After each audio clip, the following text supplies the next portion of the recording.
બનાસકાંઠામાં ભારે વરસાદને કારણે સાંતલપુર નજીક ભારતમાલા હાઈવે ક્ષતિગ્રસ્ત થયો છે। ત્યારે ભારતમાલા હાઈવેનું સંદેશ ન્યૂઝની ટીમ દ્વારા રિયાલિટી ચેક કરવામાં આવ્યું, જેમાં અમારી ટીમ દ્વારા ભારતમાલા હાઈવેનું 60 કિલોમીટરના માર્ગ પર ચેકિંગ કરતા થરાદથી સાંતલપુર સુધીના હાઈવે પર ઠેર ઠેર ખાડા જોવા મળ્યા। આ અંગે વાહન ચાલકો સાથે વાત કરતા તેમણે જણાવ્યું કે કોન્ટ્રાક્ટર્સ ભારતમાલાના રોડમાં હલકી ગુણવત્તાવાળું કામ કરી રહ્યા છે। પરિણામે ભારત સરકારનો આ સૌથી મોટો પ્રોજેક્ટ ભારતમાલા રોડ ધોવાઈ ગયો છે।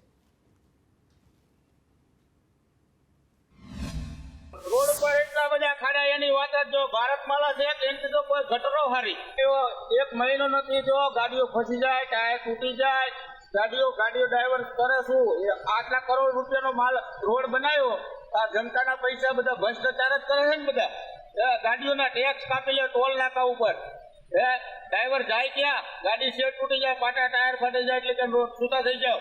भाई रोड की दिक्कत है, रोड तो देख लिया कैसे बना हुआ है, रोड तो बिल्कुल खराब है, खड्डे पड़े हुए, क्या करेंगे भाई।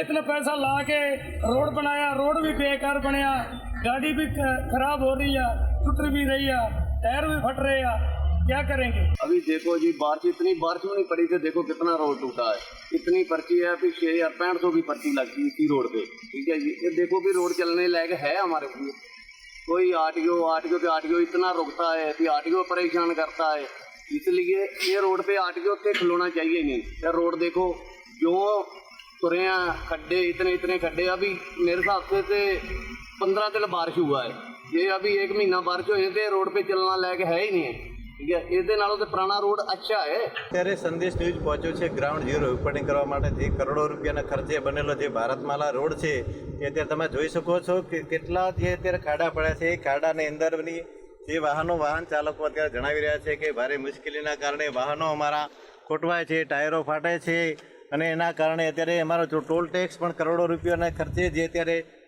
પબ્લિકના ખર્ચે જે અત્યારે રોડ બન્યો છે તેની અંદર ભ્રષ્ટાચાર તમને દેખાઈ રહ્યો છે। અત્યારે તમે જોઈ શકો છો ડ્રાઇવિંગ માટે જે ડ્રાઈવરજન આપવામાં આવે છે તે વાહન ચાલકોને ચેતન માટે શું આવું કરવાની જરૂર પડે છે। તાજેતરમાં જે રસ્તો કરોડોના ખર્ચે બનેલો છે તેને લઈ અત્યારે જે ખરેખર જે આ રસ્તો ભ્રષ્ટાચાર હોવાનો અત્યારે સાબિત થઈ રહ્યો છે। સંદેશ ન્યૂઝ દેવરામ મિસ્ત્રી।